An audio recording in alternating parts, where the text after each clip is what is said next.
I love Creighton, and I love the people there, and I love its values. I think it really emphasizes importance of education and then doing things and holding yourself to the same values that you came in with, and felt like had my faith on the back burner and was doing it halfway. And so I got a car junior year and felt like there weren't any more excuses for me to continue to do things halfway. So I love Citylight, and I love what Citylight stood for, so I got as involved as I could. Creighton just seemed like a relatively dead place when I was there. Like, everybody was running the rat race and didn't have like a very eternal perspective, and I felt like I was alone in this. And so God just really put it on my heart to seek after my classmates, especially. Getting started with the college ministry was a good step in that direction. Coleman had joined the fraternity that I was in, and heard through the grapevine that I was really involved in my church and faith community. So Tommy and I met actually when I joined a fraternity on campus. It was big upperclassmen, so obviously I was looking up to him a lot.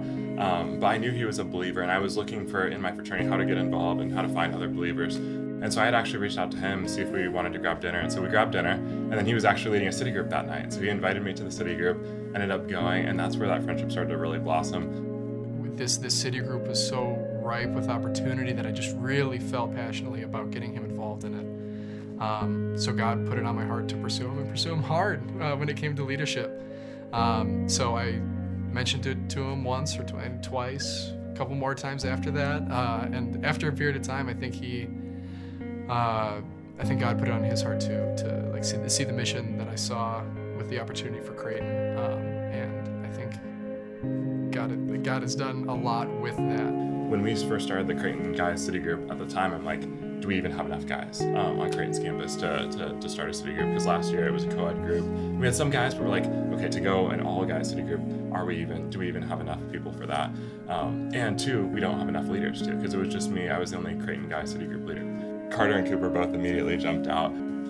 I just had a fire and I needed somewhere to put it, and so I think God was really calling me to just do something with a group, a community, because I feel like one of the number one things lacking is that people don't want to talk about vulnerable things with other people on campus, and I think that it's been huge to just have an outlet for that for myself, and then also for inviting people and saying, hey, like, we're here to love you and listen to you, and like, we want the better, like, for you. The city group has, I'm going to say, absolutely changed my life.